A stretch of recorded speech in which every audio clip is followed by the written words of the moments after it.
ತ್ರಿವೇಣಿ ಸಂಗಮ ಗಂಗಾ ನದಿ ತಟದಲ್ಲಿ ಮಲ ವಿಸರ್ಜನೆ ಮಾಡಿದ್ರ ಹೆಣ್ಣು ಮಗಳ ಈ ನಡತೆಗೆ ರೊಚ್ಚಿಗೆದ್ದ ಜನ. ಪ್ರಯಾಗರಾಜ್ ಕುಂಭಮೇಳದಲ್ಲಿ ನಡೆದಿರತಕ್ಕಂತಹ ಘಟನೆ ಇದು. ಸಿಕ್ಕಿ ಬಿದ್ದ ನಂತರ ಅತ್ತೆ ಬಿಟ್ಲು ಸುಂದರಿ.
ಶತಮಾನಗಳಿಗೊಮ್ಮೆ ನಡೆಯುವಂತಹ ಕುಂಭಮೇಳ ಭಾರತದ ಅತಿ ದೊಡ್ಡ ಆಧ್ಯಾತ್ಮಿಕ ಮೈದಾನ ಅಂತ ಕರೆಸಿಕೊಳ್ಳುತ್ತೆ. ಪ್ರಯಾಗ್ರಾಜ್ನಲ್ಲಿ ಕುಂಭಮೇಳ ನಡೀತಾ ಇದೆ.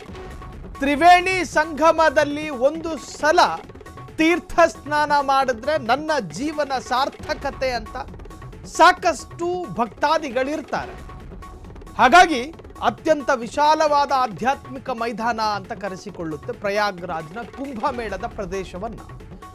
ಆ ತರಹದ ಪುಣ್ಯಕ್ಷೇತ್ರದಲ್ಲಿ ಮಲ ವಿಸರ್ಜನೆಯನ್ನ ಮಾಡ್ತಾರೆ ಅನ್ನೋದಾದ್ರೆ ನಿಜಕ್ಕೂ ನಾಗರಿಕ ಸಮಾಜಕ್ಕೆ ಪ್ರಜ್ಞೆಯನ್ನ ಕಳ್ಕೊಂಡಿದೆಯಾ? ತ್ರಿವೇಣಿ ಸಂಗಮಕ್ಕೆ ಯಾಕೆ ಹೋಗ್ತಾರೆ? ಆಧ್ಯಾತ್ಮಿಕವಾದ ಮೌಲ್ಯಗಳನ್ನ ಗಿಟ್ಟಿಸಿಕೊಳ್ಳೋದಕ್ಕೆ ತಾನೆ. ಆ ತರಹದ ಧಾರ್ಮಿಕ ಕ್ಷೇತ್ರದಲ್ಲೂ ಕೂಡ ಕಸಗಳನ್ನ ಎಸೀತಾರೆ, ಜೊತೆಗೆ ಮಲ ವಿಸರ್ಜನೆಯನ್ನ ಮಾಡ್ತಾರೆ ಅನ್ನೋದಾದ್ರೆ ಇದು ಎಂತಹ ಮನಸ್ಥಿತಿ? ಇದು ಗಂಗಾ ನದಿ ತಟದಲ್ಲೇ ಮಲ ವಿಸರ್ಜನೆ ಮಾಡಿರ್ತಕ್ಕಂತಹ ಒಂದು ಸುದ್ದಿ. ಹೆಣ್ಣು ಮಗಳ ಆ ಒಂದು ನಡತೆಗೆ ರೊಚ್ಚಿಗೆದ್ದಿದ್ದಾರಂತೆ ಜನ. ಪ್ರಯಾಗರಾಜ್ ಕುಂಭಮೇಳದಲ್ಲಿ ನಡೆದಂತಹ ಘಟನೆ ಇದು. ಸಿಕ್ಕಿ ಬಿದ್ದು ಅತ್ತೆ ಬಿಟ್ಲು ಸುಂದರಿ. ತ್ರಿವೇಣಿ ಸಂಗಮದಲ್ಲಿ ಇದೆಂತಹ ಕೃತ್ಯ ಅಂತ ಹೇಳಿ ಜನ ಮಾತನಾಡ್ತಾ ಇದ್ದಾರೆ. ಧಾರ್ಮಿಕ ಸ್ಥಳವನ್ನು ಅಪವಿತ್ರ ಮಾಡಿದ್ಲ ಹಾಗಾದರೆ ಸುಂದರಿ?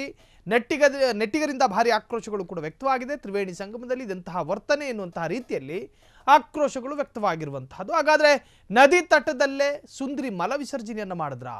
ನದಿ ತಟದಲ್ಲಿ ಮಲಮೂತ್ರ ಜೊತೆಗೆ ಕಸಗಳು ಕಾಣಿಸಿದೆ.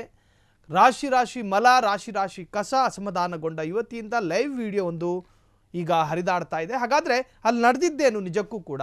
ಅಲ್ಲಿ ಒಂದು ಹೆಣ್ಣು ಮಗಳು ಮಲ ವಿಸರ್ಜನೆ ಮಾಡಿರುವಂತಹದ್ದಲ್ಲ.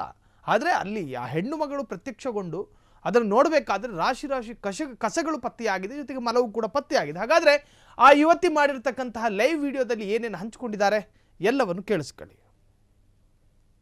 थोड़ा सा यार मतलब क्या है ये? अभी टट्टी करी हुई है यार लोगों ने इधर। पॉटी का छी कैसे बताओ, गुटके के पैकेट बॉटल सब ठीक था, पॉटी करी हुई है यार। दुख हो रहा है मेरे को, रोना आ रहा है।